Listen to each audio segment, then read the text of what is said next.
Maswerteng gabi po mga ka-STL. Narito na po ang resulta ng STL Quezon para sa araw na to, 3rd of February 25, 2026. Araw ng Miyerkules. Naway ang mga natayain nyo pong mga numero kanina ay manalo nawa ngayong gabing ito, 8 PM. Kaya't kunin nyo na po ang inyong mga ticket. Narito na po ang resulta. Ang mga numerong nanalo sa STL Quezon ngayong gabing ito, February 25, 2026. 8 PM. Third draw result, 3 at 10 in exact order. Again, 3 at 10.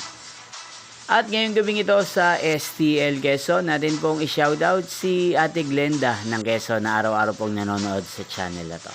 Shoutout po sa inyo, Ate Glenda. Sana po ay nasa maayos kayong kalagayan. Inyo pong napanood ang resulta ng STL Quezon. Magkita-kita pong muli tayo bukas ng alas 11 ng umaga. Thank you for watching.